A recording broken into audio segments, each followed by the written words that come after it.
ഈ കുരിപ്പിൻ്റെ കാര്യം ഞാൻ വഴിയെ പറഞ്ഞുതരാം കേട്ടോ.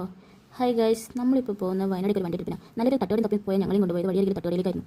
തട്ടുകടയിലെ ചില്ലുപാത്രത്തിൽ ഒന്നും തന്നെ ഇല്ലായിരുന്നു. അവിടെ നിന്ന് ചായയും കഴിച്ച് ഞങ്ങൾ പിന്നെ കൽപ്പറ്റയിലേക്ക് വിട്ടു. കൽപ്പറ്റയിലേക്ക് പോകുന്ന വഴി ദൈവം നല്ലപോലെ എൻജോയ് ചെയ്യുന്നുണ്ടായിരുന്നു. അവൻ്റെ ആദ്യത്തെ ട്രിപ്പും കൂടിയാണ് അവൻ നന്നായിട്ട് എൻജോയ് ചെയ്യുന്നുണ്ടായിരുന്നു. കൽപ്പറ്റയിൽ പോയിട്ട് ടൗൺഷിപ്പിൽ കയറാനായിരുന്നു ഞങ്ങളുടെ പ്ലാൻ ഉണ്ടായിരുന്നത്.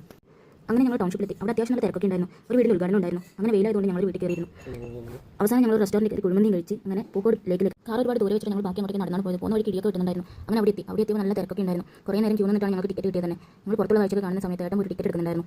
കുട്ടികളുടെ വെക്കേഷൻ തീരാനായതുകൊണ്ട് തന്നെ അത്യാവശ്യം ഫാമിലി ആയിട്ട് എല്ലാവരും ഉണ്ടായിരുന്നു. ഒരുപാട് കാഴ്ചകളൊക്കെ കാണാനുണ്ടായിരുന്നു അവിടെ. പക്ഷേ ഞങ്ങൾ ഇവിടെ കയറിയിട്ടില്ല. ടിക്കറ്റ് എടുക്കാൻ കുരങ്ങച്ചനും കൂടി ഉണ്ടായിരുന്നു കേട്ടോ. പുറത്തെ കാഴ്ചകളൊക്കെ കണ്ട് ഞങ്ങൾ നേരെ അകത്തേക്ക് വിട്ടു. അവിടെ ചെന്നപ്പോൾ അത്യാവശ്യം ആൾക്കാരൊക്കെ ഉണ്ടായിരുന്നു.